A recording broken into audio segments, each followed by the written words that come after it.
Hello there. I thought I'd just say a few words about a book that I finished reading uh, about a month ago or so. I've been meaning to make a little video about it because I really love this book, and it's called The Secret Garden.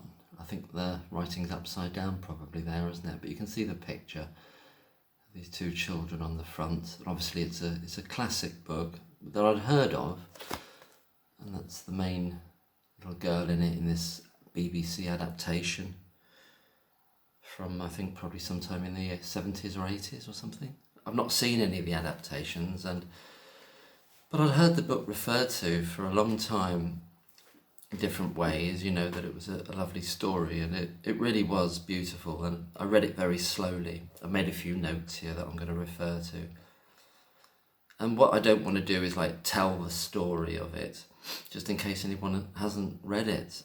And I wouldn't have wanted to know the story. It reminds me of reading a book by Colin called The Woman in White, and I read that some years ago on the recommendation of my friend who said it was a great book, and it's fantastic.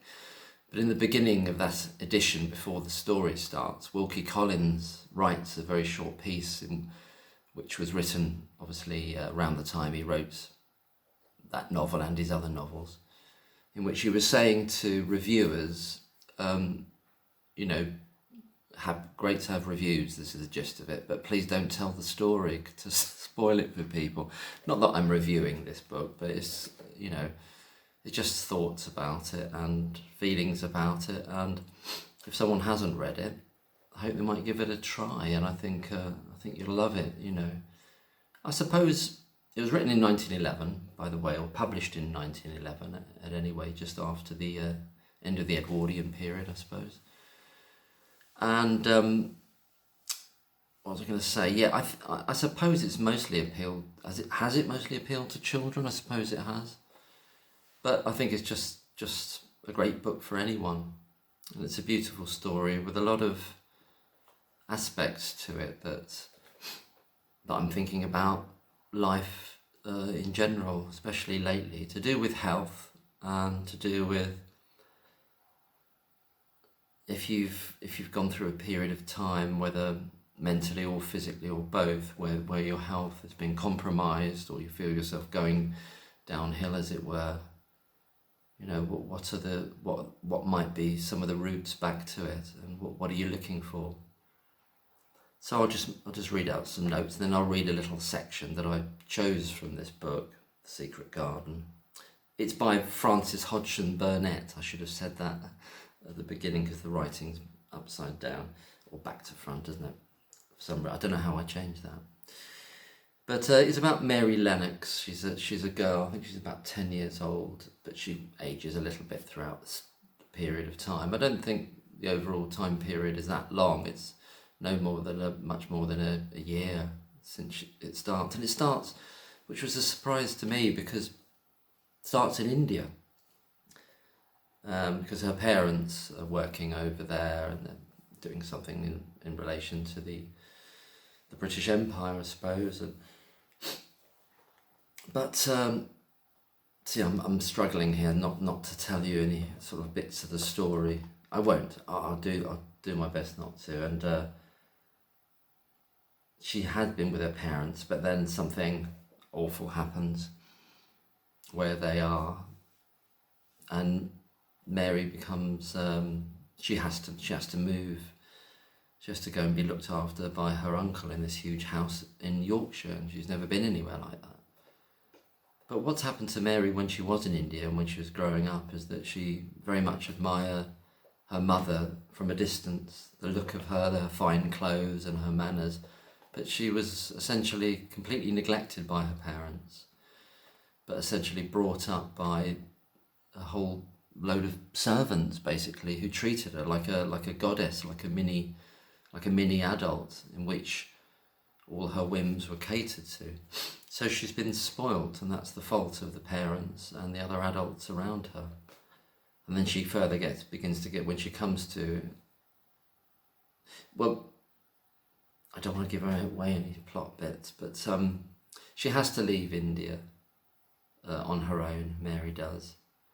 And she's going to be looked after by her uncle in Misselthwaite Manor up in Yorkshire, big old place with big gardens. You know, there's a big moor nearby. When she's going there on the coach, the horses pulling the coach, they go across this moor, and Mary's, I think she's a bit frightened of the moor, but then she eventually has a very different view of the moor and what it means and its health-giving properties and its beauties.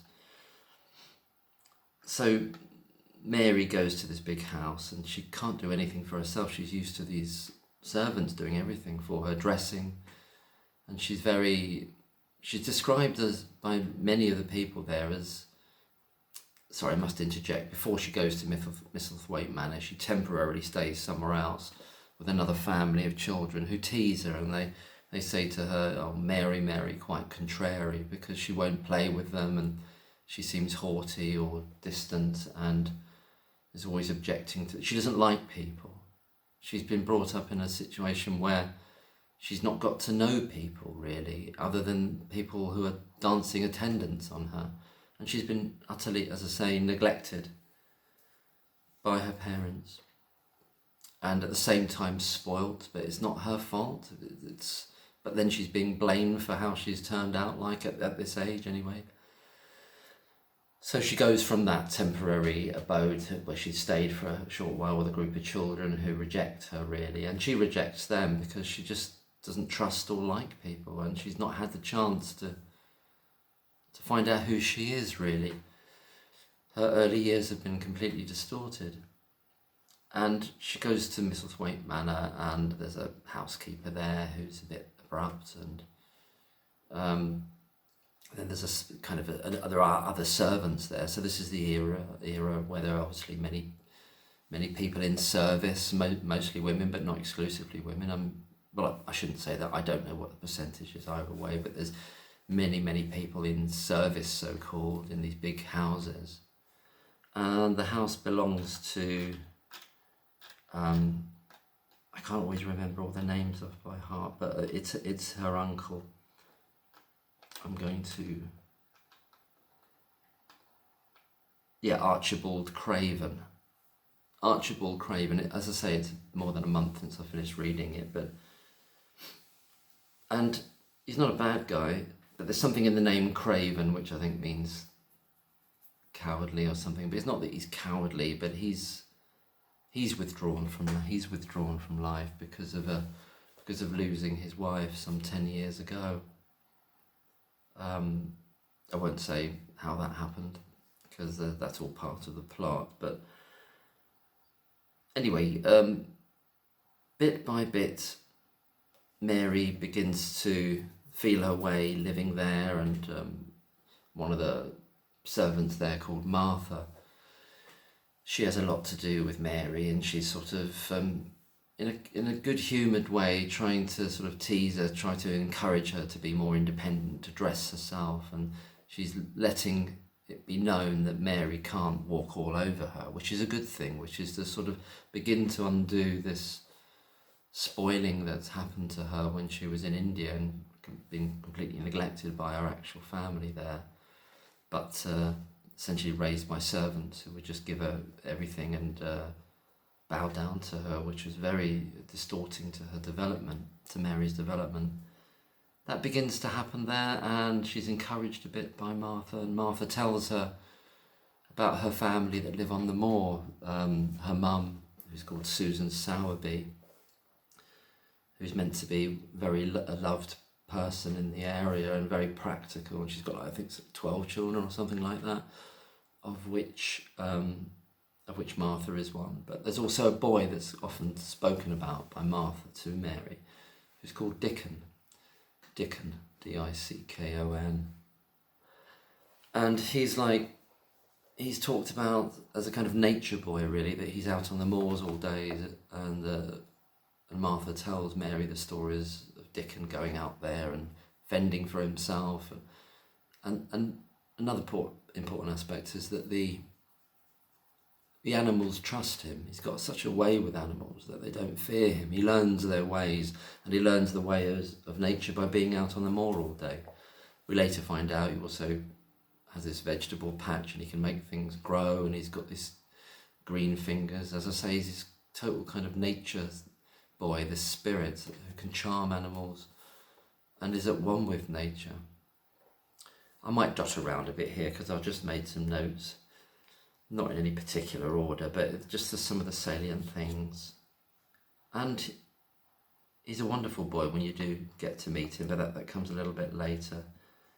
Before that, Mary, it's still the winter time, just coming up to the spring, and everything's grey and it's rainy all the time.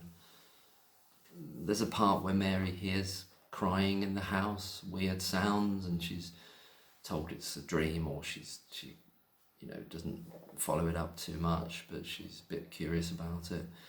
She starts going out, and she's encouraged to go out by Martha and get out into some fresh air, but she doesn't really want to be out there, and she doesn't like the moor, she doesn't like anything. She's used to a hot country, and she's used to having these servants doing everything for her, but she's gradually, bit by bit changing. She hasn't got any appetite, but then eventually when she starts to go out, she gets this appetite and starts to eat a bit more. They keep calling her so thin. They call her that she's ugly and thin and sour, and a sour-natured child. So in a way, they're kind of criticising her and everything, but all that changes.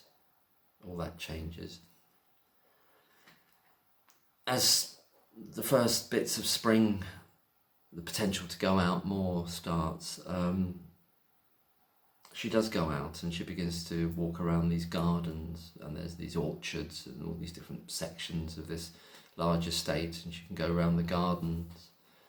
She comes across this guy called Ben Weatherstaff, who's one of the old retainers, an old servant gardener there, who's very gruff and curmudgeonly, but it kind of gives her to the time of day to some extent, but he's quite brusque as well, and a bit not that pleasant to her really, but she's sort of fascinated by him, and she begins to think maybe she likes him in some way, and it's a new thing for her to like another human being.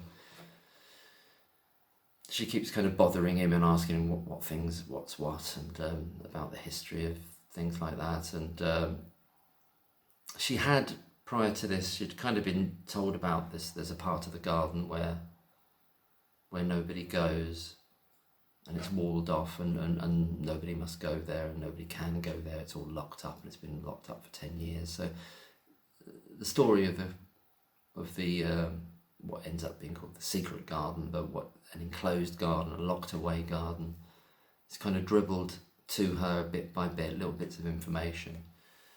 There's an important part played by a robin, a robin that Ben Weatherstaff is very fond of, and he tells Mary about the robin and the robin's ways, and whether the robin likes you or not, or trusts you.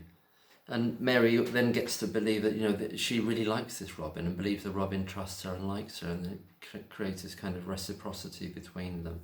And the robin becomes very instrumental in actually allowing her, I won't say how it happens, but the robin becomes instrumental in allowing Mary to be able to discover how to get into this locked garden.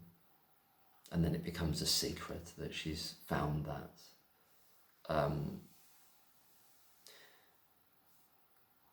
Eventually, Dickon appears on the scene. He's invited, and she meets him, and he's a great benefit to her. He's a great benefit to her and her well-being, and she really, I suppose she loves him actually, and she likes him very much. She trusts him, and she doesn't understand what this person is. He's so different from anyone else, with his incredible charisma and natural. I think he's a couple of years older, maybe 12 or something. I was going to refer to my notes here a little bit. And as the spring comes, and as the weather changes, there's a kind of sense that and with the influence of Martha, and certainly then of Dickon, Mary's developing and she's changing. Her nature's changing. She's softening actually, and she's trusting. And it's no wonder that she wouldn't trust before because of the background she's had and being taken to this place where she knows nobody, but really because of the neglect that she's suffered.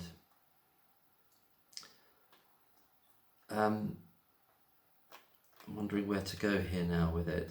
Yeah, there's different forms of child neglect. There's different ways to spoil a child, either by not noticing them, and that's what certainly has happened to Mary, but also happens to another major character later on that we haven't met yet.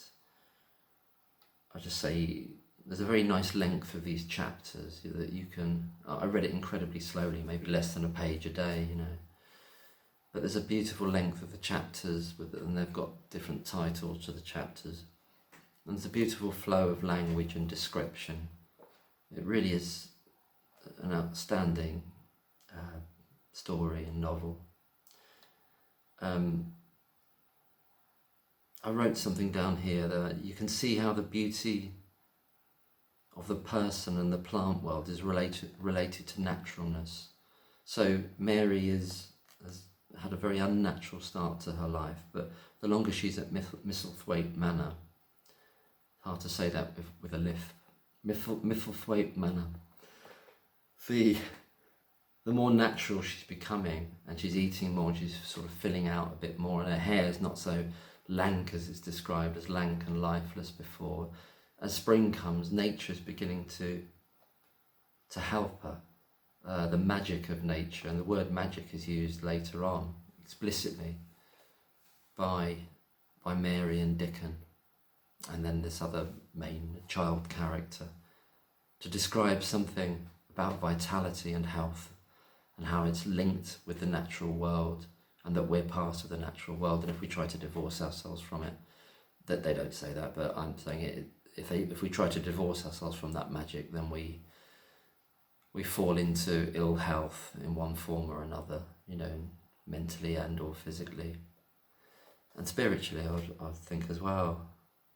And there's a bit of a crossover between this idea of magic and what God is.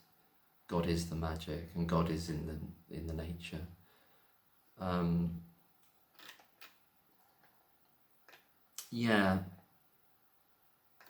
think I might move on to the other part where the other major child character appears. There's another child living in the house that Mary hadn't known for months.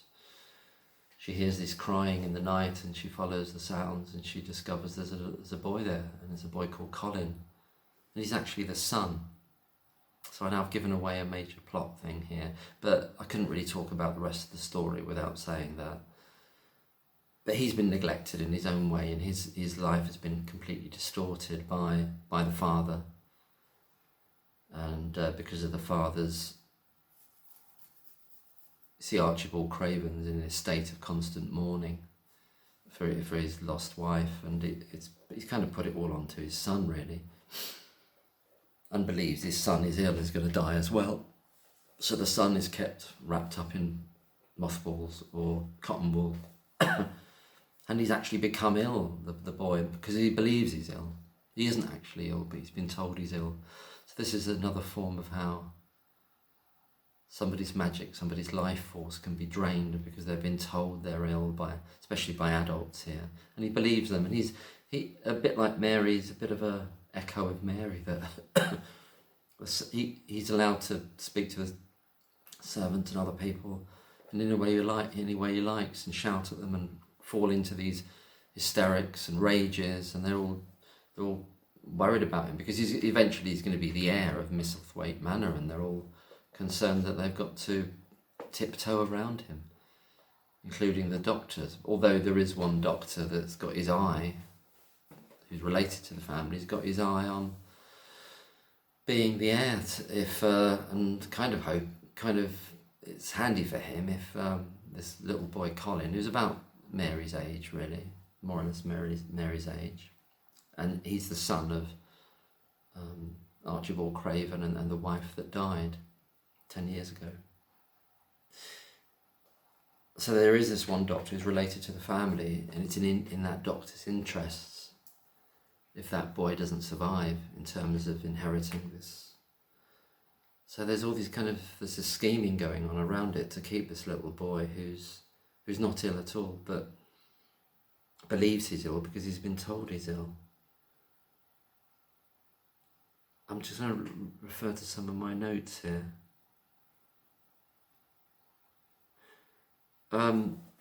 With Mary, the parents' neglect forms her character, with servants treating her like a powerful adult, and so she behaves like one in India, although she's not an adult. So when she comes to Yorkshire, it's all changed. They didn't even teach her how to dress herself, The Yorkshire dialect is part of this novel. It comes into it with the characters that are of Martha and her mum and of Dickon especially, and then Mary begins to emulate it and want to speak a bit like that, using these phrases, these Yorkshire dialect phrases, and it's just really part of her adjusting to her environment and learning to be natural in the world that she's in there. And it's a lovely aspect to it. So the secret is really initially between Mary and herself, but then eventually it's shared with Dickon. And then further on, I realise I'm going into too much detail here, but so further on, it's eventually shared also with Colin, who's secretly taken to the garden. And he doesn't believe, he believes he's going to die. He's been taught to be a hypochondriac, taught to believe he mustn't go outside. But eventually the two other children convince him that no, we'll go out for a walk. And Mary lets slip about the secret, and then she does end up trusting Colin. But they go there in the wheelchair, with Colin in the wheelchair and Dickon's there pushing the wheelchair. And they eventually go into this garden, still in a secret thing, and bit by bit Colin begins to, I'm telling the story now, aren't I? I just don't think it's kind of hard to talk about it without doing that. Maybe I'll just leave it there then. I don't want to tell any more. I won't say any more. Maybe I've said enough about the story. I'll just see if there's any other general notes I've made. I've already said a lot about the story, and I don't want to say any more. I'll do a little reading from it in a minute, a page or something like that, a bit that I loved. There's so many bits I loved, I could have chosen 100 different sections. It's not a very long book. I don't know, how many pages is it here? Well, 250 pages. It's not very short, but I just took a long time reading it. I've not seen any of the adaptations. I'm not sure if I will. I don't know, I'm a bit ambivalent about it, because I've taken this book to heart so much. I don't really know whether I will. And maybe I will. Maybe I'll just leave it for a year or something like that, if I'm still around. And then maybe look at an adaptation and see how that goes. I remember seeing the film version. It wasn't a bad film, of Jude the Obscure, and I'd loved the novel some years before. This is ages ago.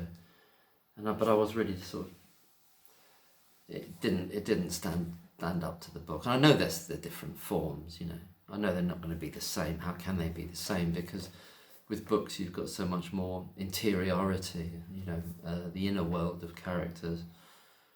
And it's just a different art form, isn't it? And there are things that film can do that fiction, written fiction can't do, and vice versa, of course. What else did I write here? It just, about Mary goes on this journey of learning to trust, really, and the more she trusts, the more healthy she becomes. The more she engages with the natural world, the more healthy she becomes. This garden, this secret garden, it becomes a place also in the book where essential meetings happen. But there's also a sense that we shouldn't hide away beauty. We shouldn't hide ourselves away from it, from the beauty of the world. That there are obviously terrible pains and bad things and threats in the world, but there is beauty, and if we hide ourselves away from it, we're going to diminish, and we're going to shrivel. Our spirit's going to shrivel, and the body will be doing the same thing. But that the beauty is there. We've got to enjoy it while we can, in its season. There's no mistake really that the robin actually, I suppose it's kind of might be called like magical realism in some way now, or fairy tale elements, that this robin helps Mary, but it certainly does. There's a sense that nature knows a lot more than the animals, are aware of a lot more than human beings might give them credit for. Ben Weatherstaff kind of anthropomorphizes, if that's the word, anthropomorphize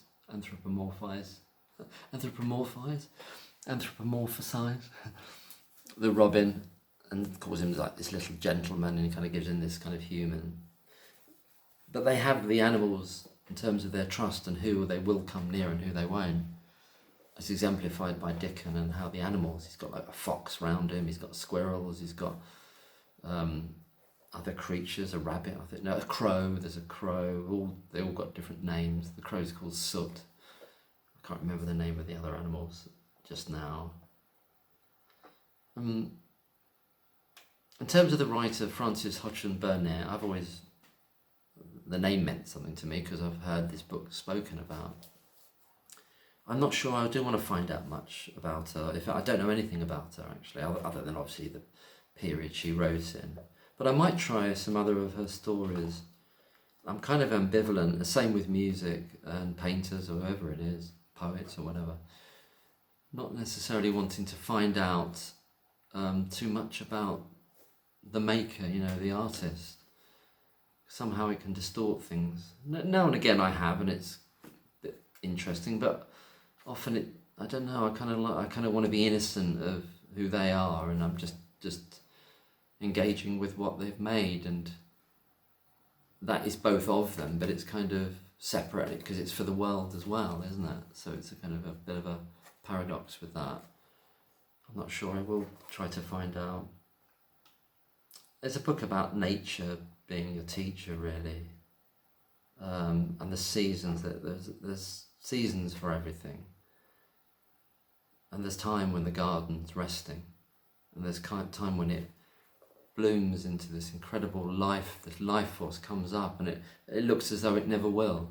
When it's in winter, it looks as though it never will, but when spring and then summer comes, it's just, you can't believe how the transformation, and it was all there waiting. It was all waiting underground and resting until it's time.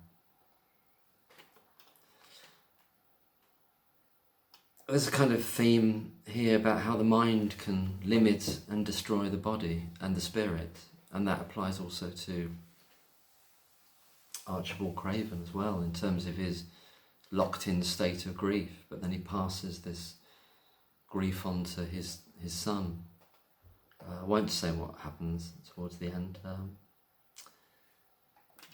Adaptations, I said about that. Dickens, someone that I keep calling him a nature boy, and that's what he is. He's trusted by animals because they can sense his energies as he can theirs. And he's also very self-reliant. He's actually like growing food for the family, for this very large family on the moor. There's a mum there, but we don't hear about a father. Presumably he's not there for some reason anymore. He might be dead or gone away or something. But Susan Sowerby is also an eminently practical person. That's Martha's mum and Dickens' mum, who lives on the moor in this cottage. And the whole family are sort of natural, and they're quote unquote poor, but they're also rich. Dickens, poor in material terms compared to the people who own this massive house, but he's actually rich. He's incredibly rich in his life, his day-to-day experience and his freedom.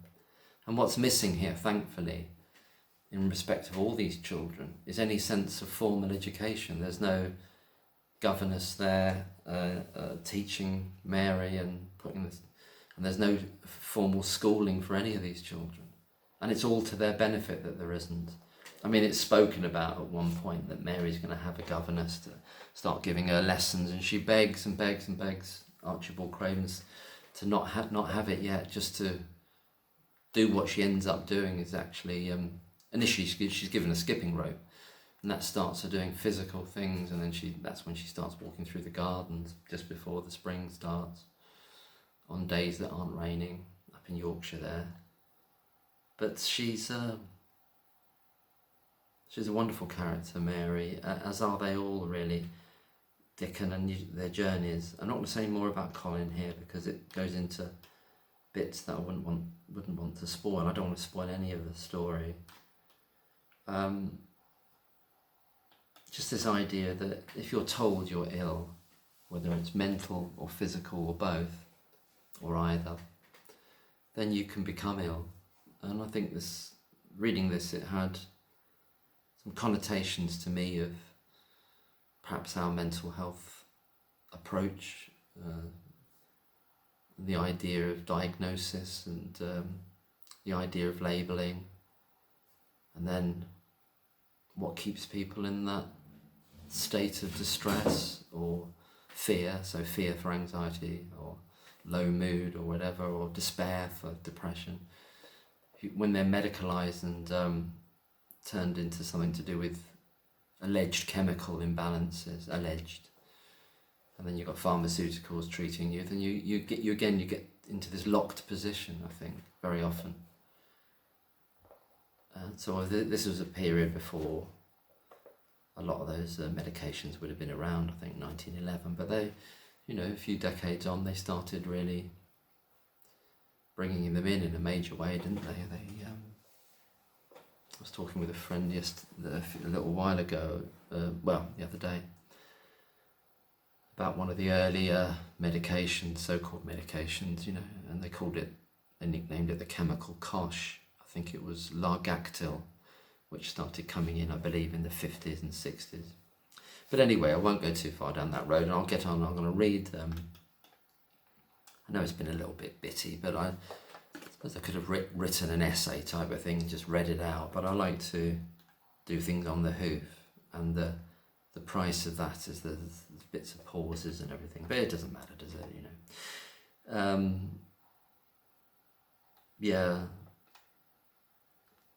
just the idea of the garden. And this is a walled garden, which I understand the etymology of paradise means walled garden.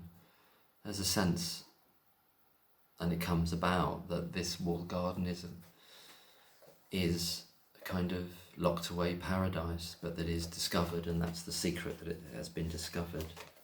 So I'm just going to read a little bit that I really loved, and then I'll finish the video. God, it's 33 minutes. I thought this would be a 10-minute video. I don't know. I love this book. I really recommend it. If you haven't read it, I think you'll love it, if you like the sound of it anyway. So this is a bit from a chapter called Nest Building, and then there's a sort of a little break there, and I'll start here.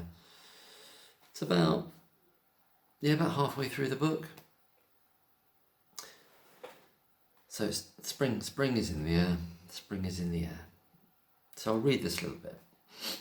On that first morning, the sky was blue again. Mary wakened very early. The sun was pouring in slanting rays through the blinds, and there was something so joyous in the sight of it that she jumped out of bed and ran to the window. She drew up the blinds and opened the window itself, and a great waft of fresh, scented air blew in upon her. The moor was blue, and the whole world looked as if something magic had happened to it. That's magic with a capital M. Finding this quite moving to read, actually.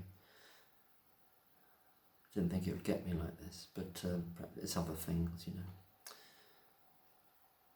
The whole world looked as if something magic had happened to it. There were tender little fluting sounds here and there and everywhere, as if scores of birds were beginning to tune up for a concert. Mary put her hand out of the window and held it in the sun. It's warm, Warm, she said. It will make the green points push up and up and up. She's talking about these little green points she's found in the secret garden, the little shoots coming out of the earth. It will make the green points push up and up and up, and it will make the bulbs and roots work and struggle with all their might under the earth. She kneeled down and leaned out of the window as far as she could, breathing big breaths and sniffing the air, until she laughed because she remembered what Dickon's mother had said about the end of his nose quivering like a rabbit's. It must be very early, she said. The little clouds are all pink, and I've never seen the sky look like this. No one is up. I don't even hear the stable boys. A sudden thought made her scramble to her feet. I can't wait. I'm going to see the garden. She had learnt to dress herself by this time, and she put on her clothes in 5 minutes. She knew a small side door which she could unbolt herself, and she flew downstairs in her stocking feet and put on her shoes in the hall. She unchained and unbolted and unlocked. And when the door was open, she sprang across the step with one bound, and there she was standing on the grass, which seemed to have turned green.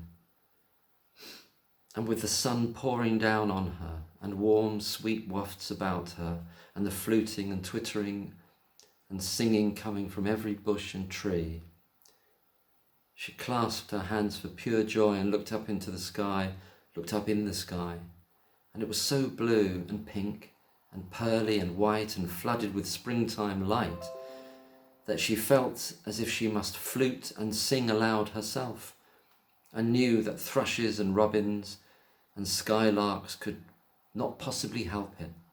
She ran around the shrubs and paths towards the secret garden. It is all different already, she said. The grass is greener and things are sticking up everywhere, and things are uncurling and green buds of leaves are showing.